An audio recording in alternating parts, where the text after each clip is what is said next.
Hello, I'm Christian Schaefer with WMAR2 News. The birth of a baby usually brings thoughts of joy and visits from friends and family, but not every pregnancy goes as planned. For more than 3 decades, sick newborns and very premature infants have been cared for in GBMC's neonatal intensive care unit.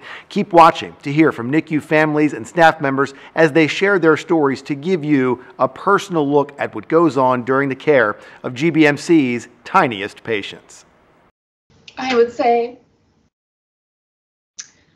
to take it minute by minute and allow yourself to have the space to not have all the answers, but trust that your baby is in excellent hands.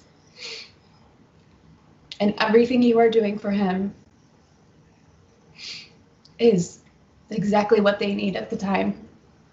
Being that we were there for 80 days and we were there for many hours a day, we certainly established bonds with most of the staff.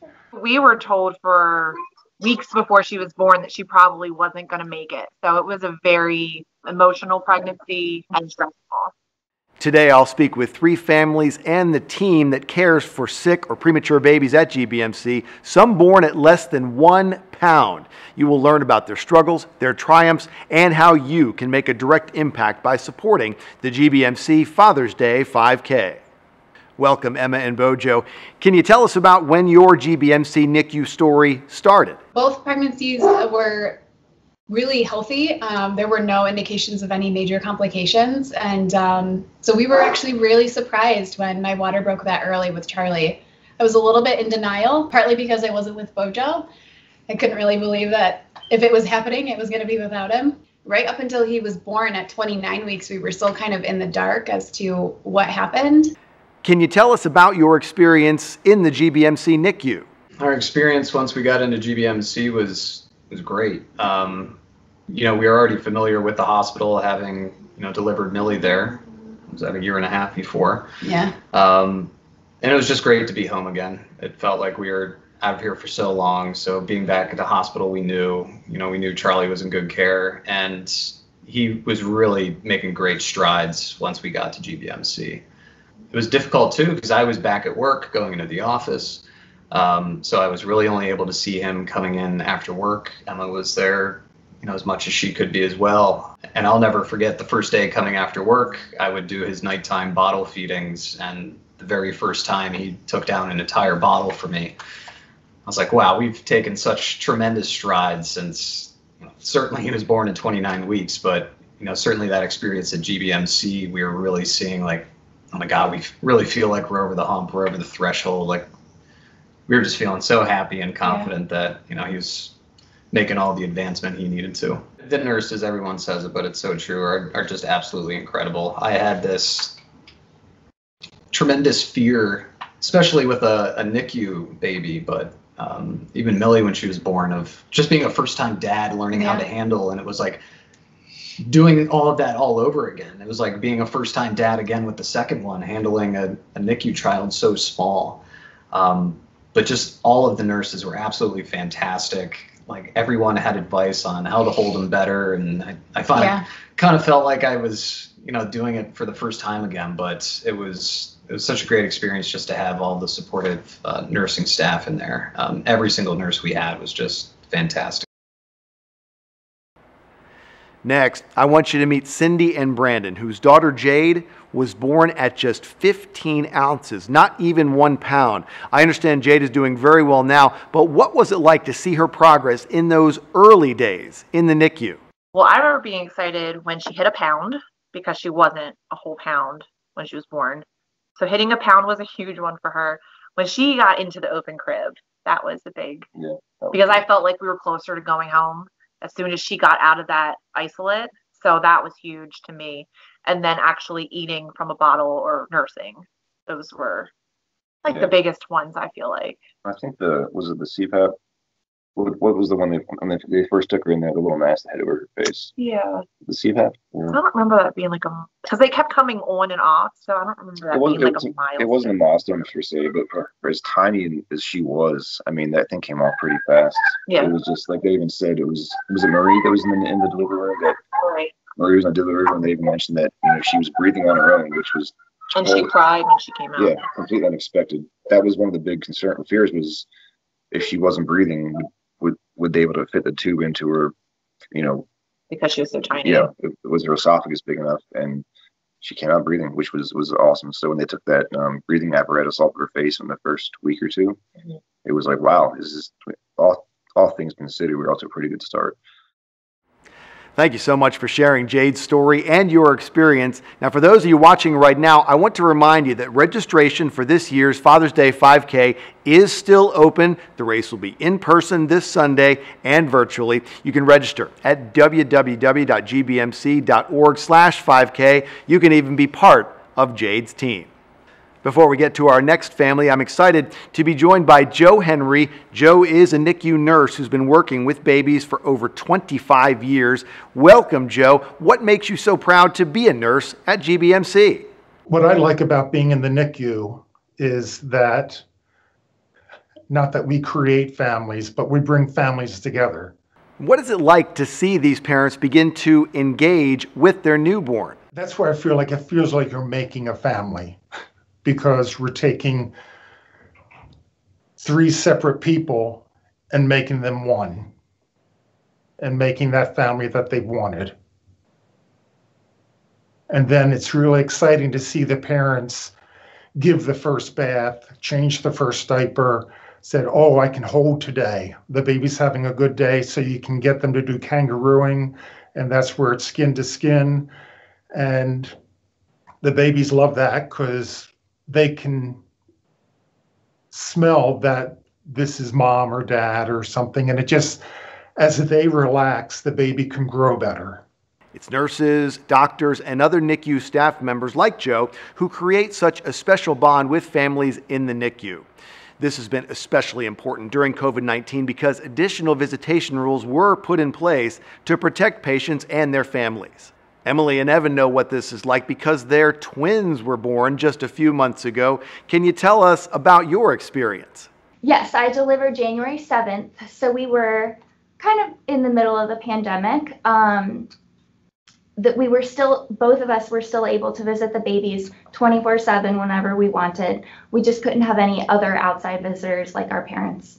But we would check in at GBMC, they'd take our temperature, and then we'd walk in. The NICU is secure, so they'd scan us in, and then we'd have to do a hand wash to make sure everything stayed safe, no extra germs came in before we went to our room. Do you feel like you made a special connection with the staff because your family could not visit? I have a feeling that all those nurses want to spend as much time as possible with the family members. They are just people's people. They love being with the parents of the babies. They love the babies. We're really good friends with one of the nurses who's actually going to babysit for our babies for me to go back to work, which is fantastic. My dad was diagnosed with colon cancer throughout this whole episode, and the nurses treated me like I was their own daughter. They would always ask about my dad, ask how his surgery was. So I felt like they kind of took us on as members of their own little family. And not just the nurses, but respiratory therapists, everyone involved on the floor. Being that we were there for 80 days and we were there for many hours a day, we certainly established bonds with most of the staff. It was comforting to come in and they would know I was coming, and I would see one of the nurses singing to Josie as I was coming through the door. So it's just little moments like that I knew, the staff is just as good as it gets. Well, thank you for spending time with us today, and congratulations to all 4 of you. Now, I want to shift gears and interview another one of the staff members from the NICU, Nurse Nikki Little. Nikki, what makes the GBMC NICU so special? GBMC's NICU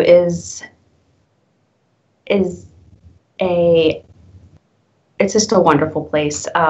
You get the critical care of the excellent patient care, the ICU setting, all the latest technology, but then you also get the warm and cozy feeling of a community hospital where everyone is caring, everyone gets to know the families. Families really look to us for that additional support, and I just feel like GBMC gives that. We are all very close, and we get really close with our patients. We see that with them connecting with us after they go home. They continue to stay in touch with us. I understand the GBMC NICU recently opened a special care nursery. Can you explain what that is and why it's important? Yeah, the special care nursery just opened up. It's very exciting. It's more like our step-down unit is how you look at it. Babies who still need care in the hospital, maybe working on feedings or temperature regulation, not quite ready to go home, but they don't need that ICU care anymore. It's a nice place for the families. Could still continue to bond, work on feedings. It's the same nurses for the NICU, so they don't, have to get to know a whole new staff. But it's just nice for the families sort of mentally, like you don't need ICU anymore. The baby's doing much better and you're one step closer to going home. And again, Nikki, please tell us why people should consider supporting the Father's Day 5K and 1 Mile Fun Walk. The Father's Day 5K not only is a great event for people to reconnect and get to see our work in person, and just to let the parents, show off their kids. They're so proud. They're so excited. They can't wait to see the staff. But it's also a great way to raise money. A lot of our families, I think, my gosh, they raise more money than, our NICU staff. A lot of times they're very into it. They form their own groups. It's just a way for them to sort of give back because they're so appreciative. And the money then can go towards the patients that need it. Equipment gets outdated. There's always new and improved things. Thank you, Nikki, for all that you do for GBMC NICU families and patients. This year's event is in person on the GBMC campus, but you can also participate virtually from your favorite running spot. All proceeds benefit this amazing program.